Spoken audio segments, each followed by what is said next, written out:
Hello everyone. Mazzini, a great revolutionary of that time, born in Geneva in 1807 and after that joined a secret society at Carbonari, was exiled because he was blamed for having a revolution in Liguria. Subsequently, he came to Italy, where he founded two secret societies, Young Italy in Marseilles, Young Europe in Berne, and the members of these societies were like-minded people who wanted to train the young revolutionaries for the further revolutions, because in the previous lecture we discussed that after the Vienna Congress, conservative regimes became very powerful and they declared no dissent, no criticism by anyone, and there were stricter punishments for the people who criticized them, and there was strict censorship also, which drove many revolutionaries underground. And however, when Mazzini said that God has intended every nation to be the natural unit of mankind, Metternich called him the most dangerous enemy of their existing social order. This was our last point, and these were our last lines in the previous lecture. I continue with that the period between 1815 and 1830 was the period of secret societies. A number of secret societies sprang up in Europe and the young revolutionaries were trained. However, the period of 15 years is quite a large period, and the conservative regimes were sitting very silently and they were very satisfied that perhaps now there will be no revolutions, because in between the 15 years they were very relaxed that perhaps revolutionaries are afraid and they will not do any revolution. But as I told you, the memories of the French Revolution were alive in the minds of the revolutionaries, and the French Revolution was there. The memories of the French Revolution, they were there to inspire the people for further revolutions. Correct? And there was a surprise for the conservatives in the form of July Revolution 1830. July Revolution, a 3 marks topic for your exams. What was July Revolution and what were its aftermath? Or you are also asked in the form that when France sneezes, rest of the Europe catches cold. What does it mean? So the answer will be that between 1815 to 1830, revolutionaries went underground, secret societies sprang up, and the revolutionaries, they trained themselves and they also trained the young revolutionaries for further revolution. And the first attempt was July Revolution 1830 in France, in which the king of the Bourbon dynasty was overthrown, and the revolutionaries, they installed the constitutional monarch in France as Louis Philippe to be the new constitutional monarch of France. Louis Philippe, 1 mark question. Who became the constitutional monarch of France after the July Revolution? Answer: Louis Philippe. And as Metternich had once said that when France sneezes, rest of the Europe catches cold. July Revolution sparked off revolutions in different parts of Europe. There was sparking of revolution in different parts of Europe.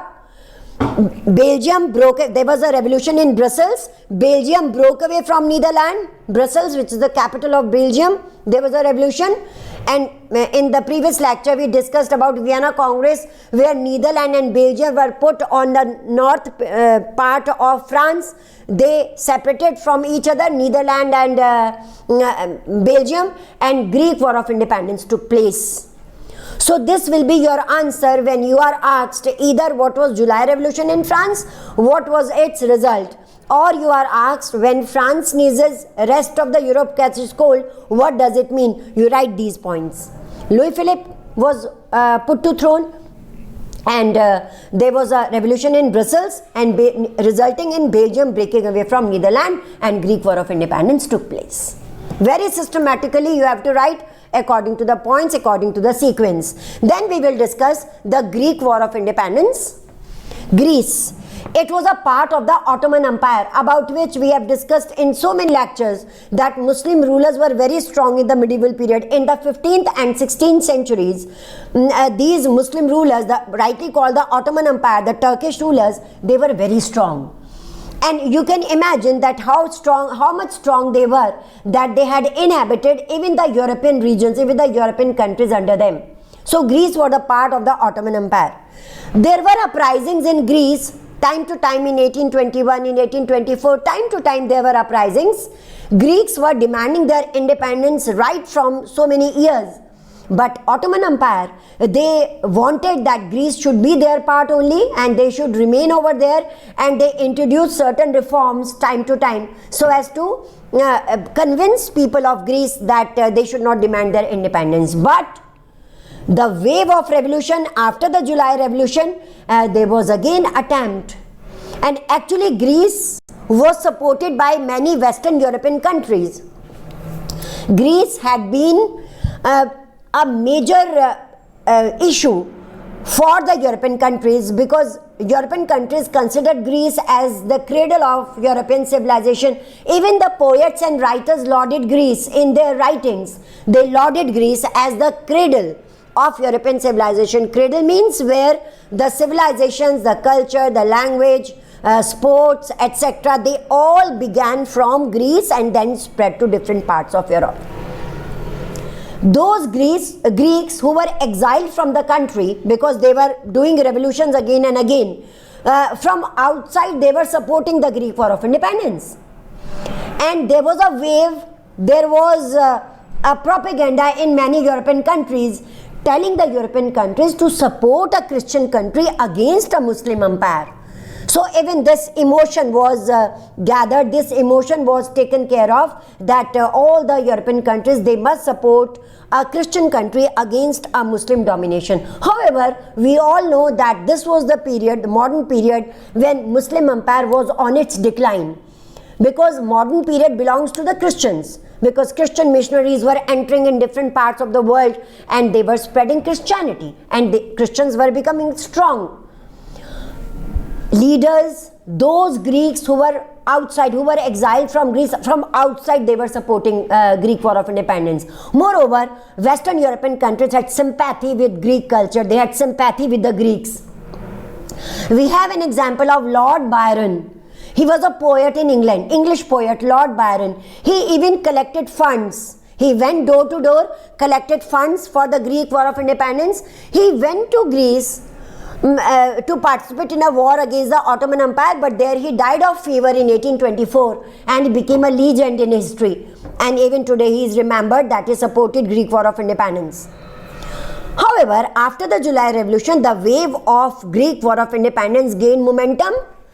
The important European powers, they met in Constantinople, and in Constantinople, it is known as the Treaty of Constantinople 1832. Treaty of Constantinople sanctioned Greece as an independent country. So this is known as the Greek War of Independence. This question can be asked in 5 marks in your examination, and a very important topic, the Greek War of Independence. And also give it in stages. Ottoman Empire, there was rise of revolutionary activities. Then you will write who supported, whoever supported the Greek War of Independence. Write down Western European countries, those Greeks who were exiled. Even poets and writers lauded Greece as a cradle of European civilization. And finally, in the Treaty of Constantinople 1832, Greeks became independent. Correct? So go through all this is your 5 marks topic, the Greek War of Independence. Our next topic today is Romanticism, romantic imagination and national feeling. Don't feel it that it is something romantic for you. No, it is concerned with the culture. Just now I told you that Greeks got the sympathy of the European countries, and all over in Europe there was a propaganda that support a Christian country against a Muslim empire.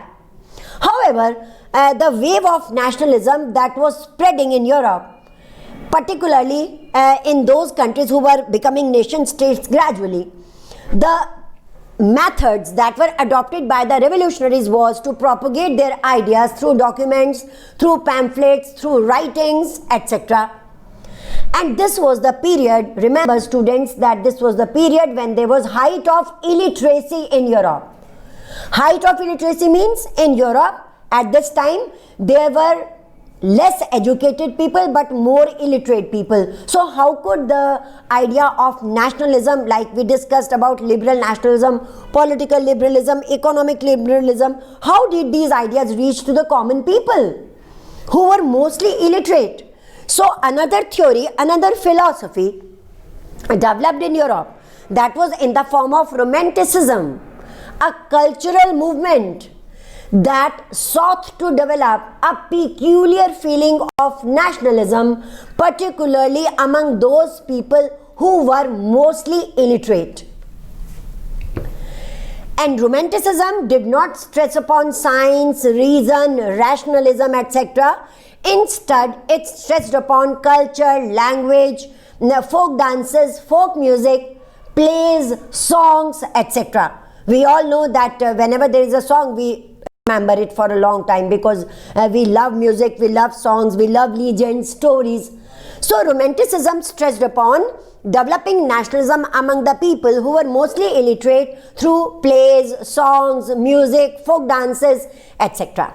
And infusing a feeling of nationalism among the people who were mostly illiterate, not stressing upon the complicated terms of science, reason, rationalism, etc. Instead, their own culture. For example, in Germany, it was John Gottfried Herder. John Gottfried Herder celebrated and highlighted Germany as Germany should be united through the terms Das Volk, that is the common people, and that the Volk ist, that is the nation, the German nation. That true German nation lies among the common people. That common people, they can do a lot through their legends, through their folk music, folk dances, etc. So Germany will be united through all these. If we go through the culture, if we are united, there is a common identity, etc. Similarly, in Poland, it was Karol Kurpinski. We all know that in the Vienna Congress, Poland was given to Russia. And the Russian authorities, they imposed all the Russian culture on the Polish people. And the people of Poland, they were not even allowed to use their Polish language. Everywhere, Russian language was imposed forcibly. And even in the church gatherings, the popes and the bishops, the clergy who used to propagate the message of Christianity among the people in a simple Polish language, they were not allowed to speak Polish and they were allowed only to speak Russian. Even the textbooks of children in Poland, which contain Polish language, they were turned out and everywhere Russian language was imposed. However, if anybody refused to use Russian language, there were strict punishments, there was imprisonment, and even the church people, they were sent to Siberia. And Siberia, everything is frozen over there and they used to die over there. So stricter punishments were there if there was refusal to preach in Russian or to use the Russian language. So there was Karol Kurpinski. He was a romantic philosopher. He celebrated national struggle of Poland through opera, through ballads, and through the two popular folk music and folk dances of Poland, Polonaise and Mazurka. These are your 1 mark questions. And through these he celebrated national struggle. And in Poland, language became a weapon of struggle. Language, people made language as a weapon of struggle. Whoever spoke Polish in Poland and whoever said in Poland, whoever said that I support Polish language, not Russian language, the person was considered to be a nationalist. And it really worked because those people who could not understand the ideals preached by or taught by the nationalist containing science, reason, etc. Now they could come through, now they could come closer to nationalism and they could learn about their country, they could learn about their culture. So this was Karol Kurpinski in Poland. Next topic we will do about hunger, hardships and revolts in the next lecture. Till Romanticism, you prepare your notes, and Romanticism also, it is asked in 5 marks. Prepare notes accordingly. We will meet again with some new things for you, with some new lines for you to be learned. Until then, it's a goodbye from me.